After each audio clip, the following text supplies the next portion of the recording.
O Senhor esteja convosco. Proclamação do Evangelho de Jesus Cristo segundo João.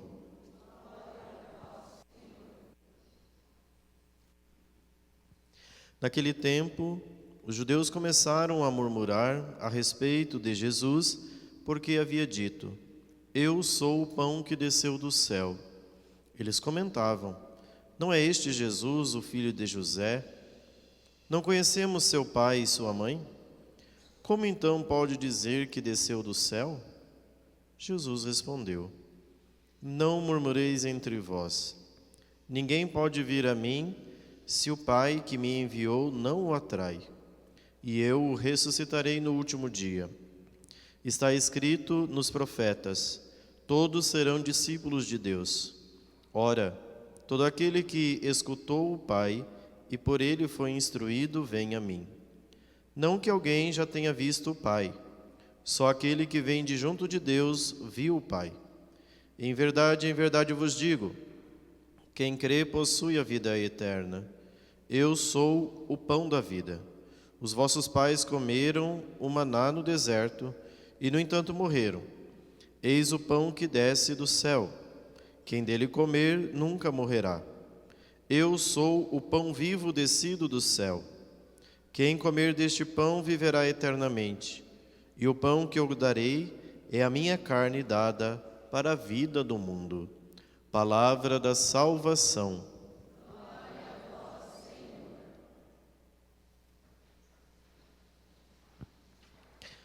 Ave Maria, cheia de graça, o Senhor é convosco.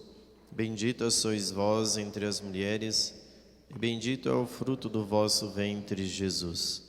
Santa Maria, Mãe de Deus, rogai por nós, pecadores, agora e na hora de nossa morte. Amém. Nossa Senhora, Rainha dos Anjos.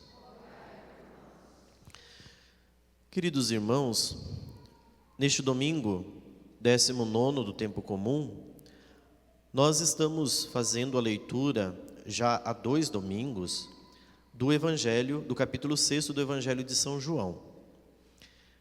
Se recordem que há 2 domingos, isto é, no 17º domingo do tempo comum, nós líamos o início do capítulo 6, que era aquele episódio em que Jesus multiplicou o pão para as multidões. O texto contava-nos que havia mais ou menos 5.000 homens e todos ficaram satisfeitos com o pão. No final daquele domingo, no Evangelho, dizia que Jesus, após realizar o milagre ou o sinal da multiplicação dos pães, se retirou porque a multidão queria fazê-lo rei. Ou seja, eles encontraram alguém que multiplica pão em abundância, vamos transformá-lo em rei entre nós. Jesus se retira sozinho para o outro lado, a multidão vê que Jesus vai. Então nós iniciamos o Evangelho do domingo passado, 18º do tempo comum. Jesus passa para o outro lado, a multidão vê que Jesus vai para o outro lado e o que eles fazem? Eles vão atrás de Jesus. Quando eles chegam lá do outro lado, Jesus faz uma advertência a eles. Vocês estão me procurando não porque vocês viram sinais, mas porque vocês comeram pão e ficaram satisfeitos. Vocês não estão buscando a mim, diz Jesus, por aquilo que eu sou, mas porque eu estou dando alguma coisa que lhes satisfaz momentaneamente e, portanto, é isso que vocês estão procurando. E Jesus continua hoje o longo discurso a respeito do pão da vida, que é um discurso a respeito da Sagrada Eucaristia. E começa o Evangelho dizendo hoje: os judeus começaram a murmurar contra Jesus. E por que eles estão murmurando com Jesus? Porque ele havia dito o seguinte: eu sou o pão que desceu do céu.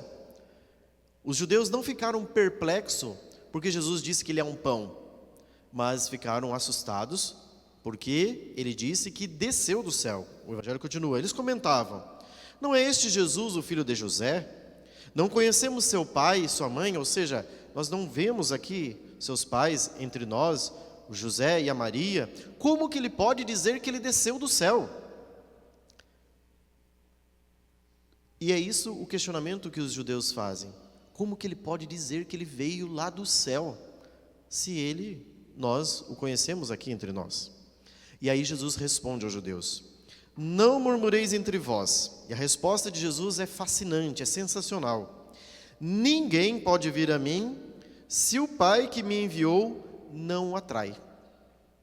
Ninguém chega em Jesus se não houver um toque sobrenatural da graça do Pai sobre aquele que vai ao encontro de Jesus.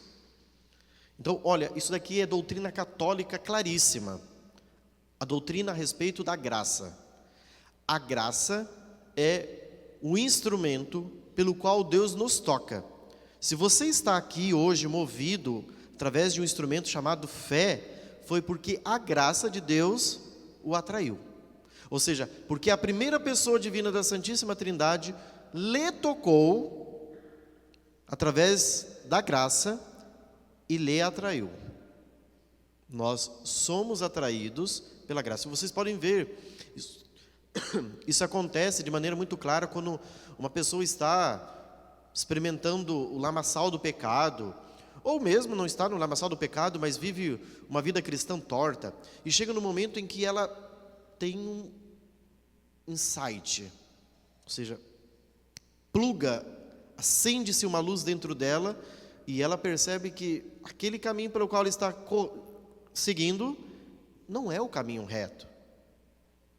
E ela deseja mudar de vida, e ela toma essa iniciativa de seguir um outro caminho. O que houve ali? Houve aquilo que nós chamamos na doutrina católica uma intervenção divina. A graça tocou e aquela pessoa se sentiu atraída. É isso que Jesus diz: ninguém pode vir a mim, ninguém pode chegar em Jesus se não houver uma atração, ou seja, se não houver um toque do Pai. Isso é fascinante porque no capítulo 12 do Evangelho de São João, mais adiante, Jesus vai mostrar de onde vem essa atração, de onde nós somos atraídos a Ele. Vocês se lembram que Jesus vai dizer assim: olha, a força da atração se dará na cruz. A força do conhecimento da pessoa de Cristo, pessoa divina, se dá na cruz. Mas é quando justamente nós não vemos um poder atraente, porque a cruz não tem nada de atraente. Qual é a força de atração que a cruz possui? Nenhuma.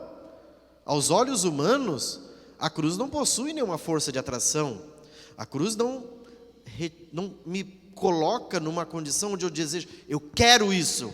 Ninguém de nós acorda de manhã e diz, eu quero a cruz. Sim ou não? Todos nós desejamos fugir da cruz. Então, a cruz não parece ser uma fonte de atração, mas é justamente aí que está a força atraente de Deus. Quando o Pai envia seu Filho ao mundo para que todo aquele que crê no Filho possua a vida eterna. E Jesus continua. Está escrito nos profetas, todos serão discípulos de Deus. O profeta Isaías diz isto. Ora, todo aquele que escutou o Pai e que por ele foi instruído, vem a mim. Se nós estamos seguindo o caminho de Deus, através da instrução divina, não tem como não percorrer o caminho com Jesus. O caminho de atração a Cristo é através da voz do Pai que nos conduz a seguir Jesus. E seguir Jesus naquilo que Jesus é, e não aquilo que nós queremos transformar Jesus. Só aquele que vem de junto de Deus vê o Pai. Em verdade eu vos digo, quem crê, possui a vida eterna. Se você tem fé, se você crê, o que Jesus está dizendo? Você já participa da vida eterna. Desde já. Você já tem a plena participação na vida de Deus. Mas Jesus não para por aqui. Versículo 48, ele coloca um elemento a mais. Eu sou o pão da vida. No início do discurso ele tinha dito que ele era o pão que desceu do céu. Agora ele diz que ele é um pão vivo. É um pão que tem vida. Porque o pão é uma realidade inanimada, não tem vida. Jesus não. Jesus nos afirma que ele é o pão dá vida, um pão que tem vida. Eis o pão que desce do céu. Quem dele comer nunca morrerá. Quem comer deste pão viverá eternamente. E o pão que eu darei é a minha carne dada para a vida do mundo. E Jesus vai só escandalizando mais os judeus. Por quê? Porque, infelizmente, felizmente, melhor dizendo, domingo que vem nós vamos interromper a leitura do capítulo 6, porque domingo que vem a gente faria mais uma parte da leitura e no outro domingo a gente conclui. Só que domingo que vem nós celebramos a solenidade da Assunção de Nossa Senhora. Então, a igreja dá lugar ao domingo do tempo comum para a solenidade da Virgem Maria, que é muito maior. E aí nós vamos celebrar Maria sendo assunta ao céu em corpo e alma. Mas no evangelho do domingo que vem, Jesus vai causar mais perplexidade aos judeus, porque daí ele vai dizer o seguinte, que não é somente ser alimentado pelo pão do céu.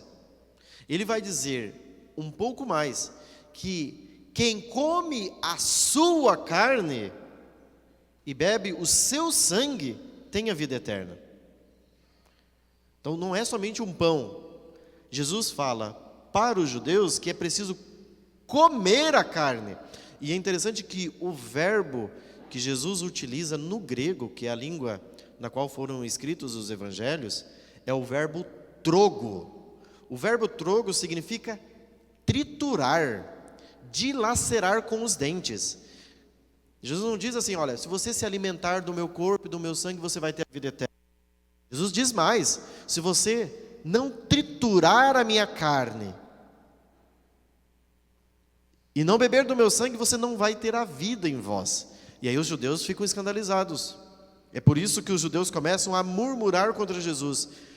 Porque, vamos ser sinceros, se você tem uma pessoa que está falando, tem que comer a minha carne, beber meu sangue para você ter a vida eterna, essa pessoa tem uma ideia canibalista. Ele é um canibal. E é isso que Jesus está dizendo. Por quê? Porque o discurso que Jesus está fazendo é um discurso a respeito da Sagrada Eucaristia. Que se nós formos aos evangelhos sinóticos, Mateus, Marcos e Lucas, nós vamos encontrar o quê? Nós vamos encontrar a instituição da Eucaristia na última ceia, mas Jesus fala, tomai e comei, isto é meu corpo que é dado por vós, tomai e bebei, isto é meu sangue derramado por vós.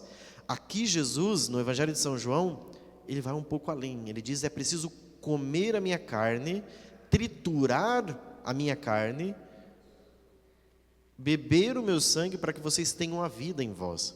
Então Jesus está falando objetivamente do mistério da Sagrada Eucaristia, que é um mistério que nós nos aproximamos todos os domingos quando vamos à missa. A grande graça de termos acesso à vida de Deus pela Eucaristia é para nós, irmãos, o ápice da nossa fé. A Eucaristia é o ponto culminante da nossa vida cristã.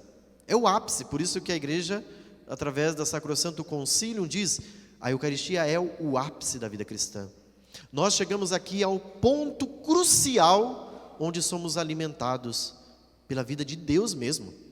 Nós não recebemos parte de Deus, mas nós recebemos Deus mesmo na sua totalidade. Cada Eucaristia é para nós uma oportunidade riquíssima de nós nos aproximarmos desta fonte de vida. Quando nós nos aproximamos da comunhão, nós precisamos ter alguns cuidados. O primeiro cuidado é que a igreja instrui duas coisas que nós precisamos fazer antes de nos aproximar da Eucaristia, que são fundamentais. Doutrina católica. Primeiro, uma hora de jejum, que nós chamamos de jejum eucarístico, ou seja, você não pode comer nada uma hora antes da comunhão. Então, uma hora antes da comunhão, com exceção a água e remédio, você deve se preparar através de um breve jejum eucarístico. Se você comeu alguma coisa 15 para 5, a missa começou 5 horas, não se aproxime da comunhão, porque você não fez o jejum eucarístico. É preciso fazer um jejum, é preciso se preparar para que a gente possa se nutrir da Eucaristia. Mas existe também uma segunda coisa que a igreja orienta, instrui, que é o estado de graça. Ou seja, você deve se aproximar da Sagrada Comunhão em estado de graça, não consciente de nenhum pecado grave. Se você está consciente de pecados graves, você não pode comungar. Ponto. Isso vale para todos. Consciente de pecado, não se aproxime da Sagrada Comunhão, porque ao invés de aquilo ser um remédio, pode acabar sendo um veneno. Porque o próprio Jesus deixa-nos claro, melhor dizendo, o apóstolo Paulo deixa claro isso: quem recebe em estado de pecado ou consciente de pecado o corpo e o sangue do Senhor, comunga a sua própria condenação. Então nós precisamos buscar a confissão, nos reconciliar com Deus e voltarmos à vida da graça. Mas além dessas duas realidades que a igreja nos pede, nós precisamos nos aproximar da Eucaristia com algumas disposições fundamentais. Primeiro, com fé. Você precisa ter fé naquilo que você está recebendo. A disposição de ter fé para comungar é fundamental, porque você precisa ir ao encontro de Jesus, crendo que Jesus está presente na Eucaristia. Nós cremos. Se eu creio que Jesus está presente na Eucaristia, a minha forma de comungar, ela precisa dizer alguma coisa. Ela precisa falar alguma coisa. É impossível que uma pessoa vá para a procissão de comunhão, se aproxime de Jesus para comungar, como quem está indo num buffet para se servir. Eu estou indo lá pegar a comida no buffet, ou seja, você vai indo lá, conversando com as pessoas. Você precisa ter um espírito de recolhimento, um espírito de oração, que faz parte da devoção. Você crê que Jesus está lá? Porque as suas atitudes externas não estão manifestando que você crê. Porque como que você crê que Deus está ali, e você vai como quem estivesse indo a um buffet para se servir, conversando? Essa disposição é fundamental. Ter fé para receber Jesus. Por quê, gente? Porque à medida em que nós recebemos Jesus com fé, a ação que a Eucaristia pode produzir em nós é muito maior. Aquilo que a igreja chama de eficácia sacramental. O efeito do sacramento opera de acordo com a minha disposição. Se você vem displicente, relapso para a comunhão, o efeito da comunhão não vai ter fruto. Não porque Jesus não queira, mas porque você não está com um solo fértil para que haja uma transformação eucarística. Ou seja, para que Deus faça alguma coisa em você, até porque você não está nem se importando com o que você está indo receber. Então você precisa ter devoção, você precisa ter fé, você precisa ter amor, você precisa ter zelo. Cuidado, eu estou indo para receber o corpo santíssimo de Cristo. Isso é fé. Isso é uma demonstração devocional, zelosa, piedosa. Por quê? Porque é o corpo e sangue de Cristo. Vamos, meus irmãos, ser zelosos, cuidadosos para com o corpo do Senhor, para com esta carne, com este sangue que somos alimentados todas as semanas, para que o corpo de Cristo e o sangue de Cristo seja um remédio de imortalidade para nós, que seja um instrumento, um fruto para que a nossa vida seja transformada. Comungue com fé para você ver. Se você comungar com fé, é um prazo de 1 mês, você quer mudar de vida, você vai querer ser uma pessoa melhor. Por que nós católicos comungamos, tem gente que comunga 40 anos e não muda absolutamente nada? Porque não tem fé naquilo que recebe. Porque o Padre Pio, como já disse isso outras vezes, uma comunhão seria suficiente para nos transformar, para nos fazer santos. E por que não faz? Porque falta-nos a fé. Falta você aproximar crendo que Jesus está realmente presente na Eucaristia. E que ali Ele está se doando a nós. Então, meus irmãos, neste domingo somos convidados a olhar para a Sagrada Comunhão, para a Eucaristia, a nos aproximar dela, recebermos com fé, devoção e amor. Se você não fez a preparação, aquilo que eu disse, a preparação eucarística, de 1 hora, sem alimentos, então não comungue. Se você está consciente de pecado grave, também não procure. Busque primeiro a confissão, se reconcilie com Deus, então você volte à comunhão. A igreja é mestra e mãe, e é muito mais sábia do que todos nós. É como nós sabemos, mas eu estou em pecado grave, eu vou para a comunhão porque eu estou sentindo que eu tenho que comungar. Os seus sentimentos são perturbações do seu intelecto, certo? Entre a perturbação da sua cabeça e a doutrina da igreja de 2000 anos, onde você não encontra um santo na história da igreja que diga, comunga em pecado grave, fica com os santos. Porque você não é santo, então a sua perturbação do intelecto não está te ajudando. Fica com a doutrina dos santos, é mais confiável do que a tua cabeça cheia de porcaria. Não é verdade? Aí você, eu estou sentindo que eu preciso. O que você está sentindo, o que você não está sentindo, não interessa. Entendeu? Não é sentimento que nos leva para a comunhão, é a graça. Se você não está na graça, então é melhor que você recupere a graça através da confissão do que você achar que você está indo bem, quando na verdade você está levando a sua alma para o abismo, comungando a sua própria condenação, a sua própria desgraça.